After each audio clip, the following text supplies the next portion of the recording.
halkan waa kaamka barakacyaasha ee magaalada Buuhood boqolaal qoys oo ku xoolo waayay abaartii ka dhacday Soomaaliya ayaa waxay isugu yimaadeen kaamka barakacyaasha ee magaalada Buuhood mar aan saaka booqanay ayaan waxaan la kulnay qoysas aad u far badan oo halkan ku sugan kaamkan ay isugu yimaadeen boqolaalka qoys oo ka dhamaadeen xoolahoodii ayayna waxay haysan sida caafimaadka waxbarashada biyaha waa kuwan iyaga oo ka hadlay kaamkan baladocol barakacyaasha baladocol degan baan nahay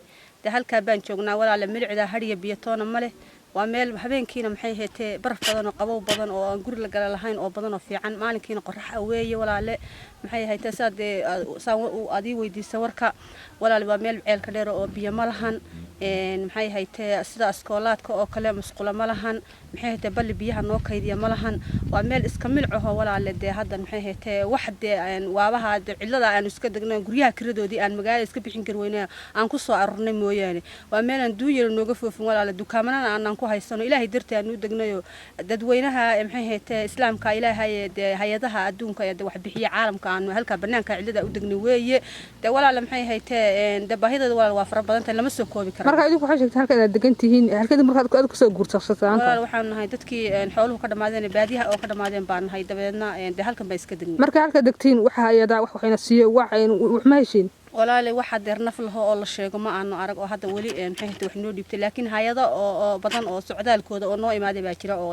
waxna su'aale warna naga qortay baa jira hadda ka hor halkeen marka hadda biyaha ka heshiin biyaha walaale maxay heetee waxaanu ka helaa dirq baanu ku helaayo dadka islaamka ilaahay baa marba booyad meelaha nooga soo dara حتى أمين عبد الله محمود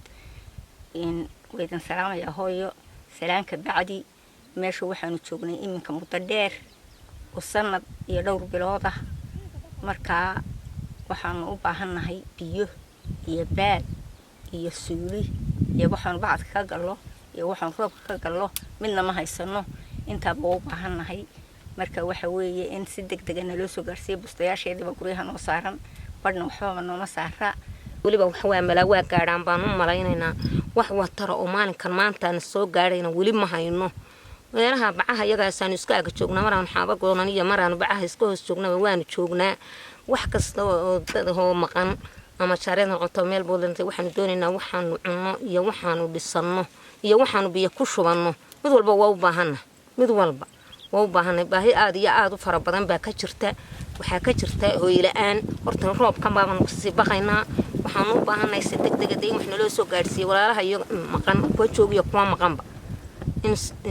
si degdeg ah wixii aanu bacaha aan dhisan lahayn waxaan cuni lahayn wixii ilaahay nooga qoro ee ilaahay nooga soo dhiibo waan uga baahanaa ilaahay wuxuu nooga soo dhiibo wixii ilaahay ku soo dhiibo baad heshaay xana maano arag midna lama siin oo midna maano arag